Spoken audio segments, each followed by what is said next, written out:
సభ పైన ఆశీనులైనటువంటి పెద్దలు శివానంద మరియు కొండపి విశ్వేశ్వర గారి వీరందరికీ వినయపూర్వక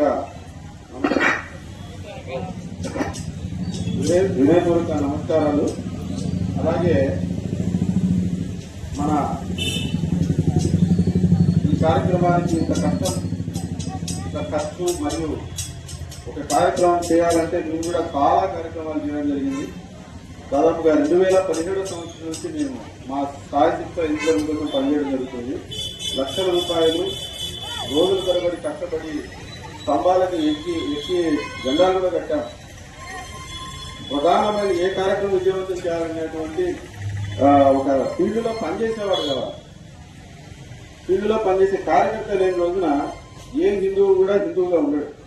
అటువంటి ఎవరైతే హిందూ కార్యకర్తలు, చిన్న పిల్లలు కావచ్చు, యువకులు కావచ్చు, స్త్రీ మహిళలు కావచ్చు, సోదరిమణులు కావచ్చు, ఎవరైనా కావచ్చు, ఈ రోజు ఈ సభను ఏర్పాటు చేయడానికి రాష్ట్రీయ స్వయం సేవక్ సంఘ్ ఆవిర్భావ ఒక శతవసంతాల ఉత్సవాన్ని ఊరు లక్ష హిందూ సమ్మేళనాలు ఏర్పాటు చేయడానికి మన యొక్క ఈ రాయలసీమ ప్రకాశం జిల్లా మన పొన్నలూరు గ్రామంలో ఈ హిందూ సమ్మేళన కార్యక్రమాన్ని ఏర్పాటు చేసినటువంటి మన హిందూ బంధువులందరూ, ముఖ్యంగా అంటే నాకు మీరు ఆహ్వానించారు కాబట్టి ప్రధాన మన కార్యనిర్వాహకులు చలపతిరావు గారన్న, మరియు మా అమర్తులు సత్యనారాయణరావు గారన్న, మరియు మా హనుమంతరావు గారన్న, ఇంకా ఎవరైతే పెద్దలు ఉన్నారో నాకు పేర్లు తెలియదు, ఎవరు కూడా తప్పుగా భావించుకోవద్దండి.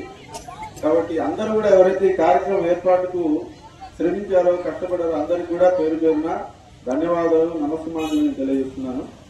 నా పేరు శేఖర్ స్వామి. నేను శ్రీ కాలభైరవ స్వామి వారి మంత్ర ఉపాసకుని. మాది నంద్యాల. నేను గోమాత అనుగ్రహంతో 2 తెలుగు రాష్ట్రాల్లో కూడా గోమాత వైద్య సేవలు చేయిస్తున్నాము. గోమాతకు సంబంధించినటువంటి కార్యక్రమాలు, గోసేవా విధానాలు కూడా ప్రచారం చేస్తున్నాము. అందులో భాగంగానే మనకు మన పెద్దలు పరిచయం కావడం జరిగింది. అయితే ఈరోజు హిందూ సమ్మేళనం యాక్చువల్గా ఇది ఎవరి దేశం ఇది? హిందువులు మెజారిటీగా ఉన్నటువంటి దేశం. ఈ రాష్ట్రీయ స్వయం సేవక్ సంఘ్ ఎవరి కోసం పనిచేస్తున్నారు? భారతదేశంలో ఉన్న అందరి కోసం పనిచేస్తున్నారు. భారతదేశంలో ఉన్న ప్రజలందరూ కూడా సమైక్యంగా జీవించాలని పనిచేస్తున్నారు. కేవలం హిందువుల కోసమే కాదు, అందరూ కూడా కలిసిమెలిసి బతకాలి.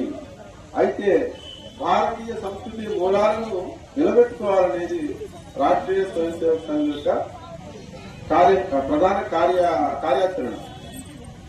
ఒక వ్యక్తి నిర్మాణం, ఒక వ్యక్తి భారతీయుడిగా దేశభక్తిని కలిగి ఉండి అవసరమైనప్పుడు తన ధనమాన ప్రాణాలను త్యాగం చేసి భారతమాత కోసం పనిచేసేటువంటి ఒక విధానాన్ని రాష్ట్రీయ స్వయం సేవక్ సంఘ్ మన గౌరవ డాక్టర్ వ్యవస్థాపకులు కేశవ బలరాం రెడ్డి గారు కానీ, గోల్వాల్కర్ గారు కానీ, వారి కృషి ఫలితమే ఈరోజు 100 సంవత్సరాల ప్రపంచవ్యాప్త సంస్థలను మనం ఈరోజు చూస్తున్నాం.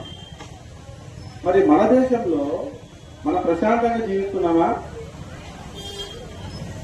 హిందువులు తలెత్తుకొని జీవించే పరిస్థితి ఉందా? హిందువులు హిందువులుగా జీవిస్తున్నారా? అసలు మనం హిందువులమనే సంగతి తెలుసా? ఈరోజు మీకు నేను కార్యక్రమం ప్రారంభంలో మీ గోత్ర నామాలను చెప్పుకోండి మనసులో అని చెప్పాను. గోమాత అనుగ్రహం రావడానికి నేను ప్రార్థన చేస్తున్న గోమాత శ్లోకము, మీ యొక్క గోత్రనామాలు మీ మనసులో చెప్పుకోండి అని చెప్పారు. గోత్రం అంటే ఏంటి? ఎంతమంది తెలుసు? చేతులు ఎత్తండి. చెప్పగలరా మీరు? గోత్రం అంటే ఏమో గవేన త్రాయతి ఇది గోత్ర.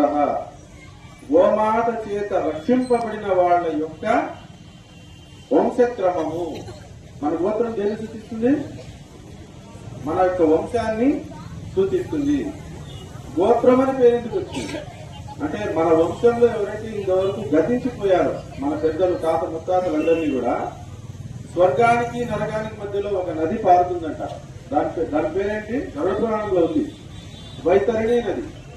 ఆ నదిలో రక్త మాంసాలు, మలమూత్రాలు, అశుద్ధము, క్రిమి కీటకాలు, విషసర్పాలు, ఆ నది లోటు ఎంత ఉంటుందో చెప్పలేరు, దాని వైశాల్యం ఎంత ఉంటుందో చెప్పలేరు.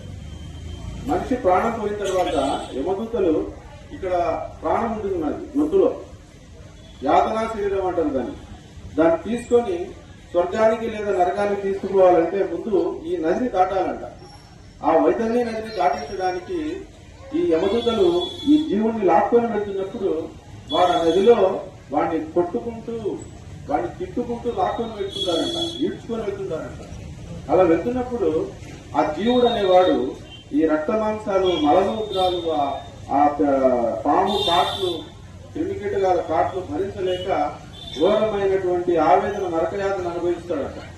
అలా అనుభవిస్తున్నప్పుడు ఆ నదిని దాటలేక బాధపడుతుంటే ఆ నదికి అంతం ఉండదు, ఆ నదికి అంతం ఉండదు, లోతు తెలియదు. అది ఈదే కొద్దీ ఇంకా వస్తూనే ఉంటుంది ఆ నది.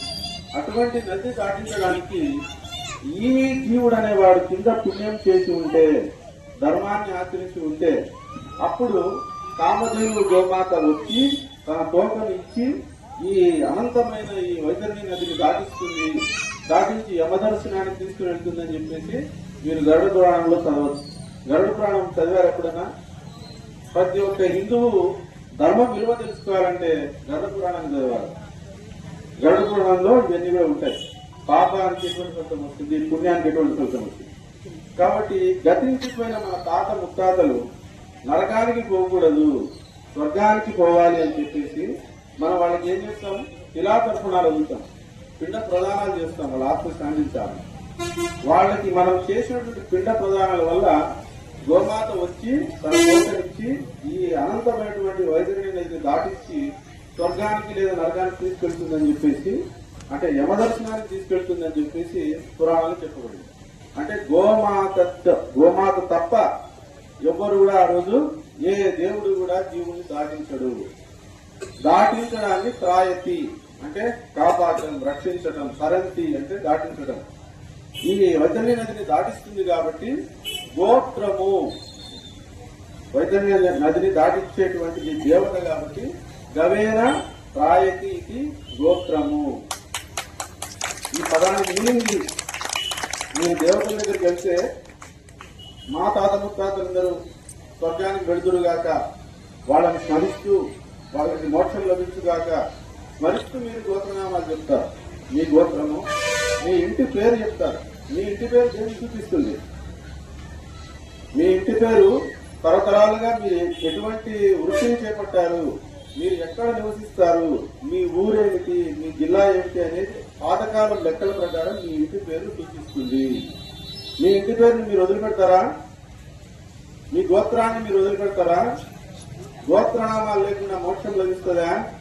దేవతలను పూజ చేయగలమా? ఒక వ్యక్తి మతం మారితే గోత్రనామాలు ఉంటాయా? గోత్రనామాలు ఎవరికి ఉంటాయి? ఎవరికి ఉంటాయి? హిందువులకే ఉంటాయి. చెప్పాలి అందరూ. హిందువులకే ఉంటాయి. గోత్రనామాలు లేని వాళ్ళని ఏమంటారు? మీకు తెలుసు. గోత్రనామాలు లేని వాళ్ళు ఎవరో మీకు తెలుసు. గోత్రనామాలు హిందూ జాతికి మాత్రమే ఎందుకు ఉంటాయి? విశ్వాసంతో కూడిన జాతి. ఎక్కడ పుట్టినాం ఆ నేలను మనము ప్రేమిస్తాం. అందుకే భారత మాత అంటాం. మనల్ని అన్నం పెట్టి పోషిస్తుంది కదా ఈ భూమి. కాబట్టి పోషించి కడుపు నింపుతుంది కాబట్టి తల్లి అని పిలుస్తాం. విశ్వాసం అంటాం దాన్ని. చెట్టుకు నీళ్లు పోసి ఏప చెట్టుకు తల్లి ఎల్లమ్మ తల్లి అంటాం. రావి చెట్టుకు నీళ్లు పోసి అశ్వత్థ నారాయణ అంటాం. తులసి చెట్టుకు నీళ్లు పోసి తులసి మాత అంటాం. ఎందుకంటాం? విశ్వాసం. ఆవు పాలిస్తుంది, తల్లి తర్వాత తల్లిలా మనం సాకుతుంది ఆవు. జీవితకాలం మనము ఆవు పాలు తాగి పెరిగి జీవిస్తాం. మన బిడ్డలకు కూడా తల్లి పాలు లేకపోతే ఆవు పాలతో సాకుతాం. కాబట్టి తల్లి గోమాతాన్ని పూజిస్తాం. పూజ ఎందుకు చేస్తాం? పొందిన మేలును ప్రదర్శించడానికి విశ్వాసంతో చేస్తాం. విశ్వాసం కలిగిన ఏకైక జాతి ఏది ప్రపంచంలో? హిందూ జాతి. అందుకే ఈ గోత్రము నామాలు ఉంటాయి. ఈ గోత్రనామాలను బట్టి ఎవరు అనేది మనకు తెలుస్తుంది. ఈ హిందూ జాతి గోత్రనామాలను వదిలేసిపోయేటువంటి రోజున ఈ దేశం పైన భక్తి కలిగి ఉంటారా? ఈ సంస్కృతి పైన గౌరవం మర్యాద కలిగి ఉంటారా? నుదుటికి మనం తిలకాన్ని ఎందుకు ధరిస్తాం? సూర్యోదయానికి ముందే మనం ఎందుకు నిద్రలేస్తాం? మనం ఈ సాంప్రదాయ వస్త్రాలు ఎందుకు ధరిస్తాం? మన స్త్రీలు మహిళలు 6 గజాల చీర ఎందుకు కడతారు? మట్టి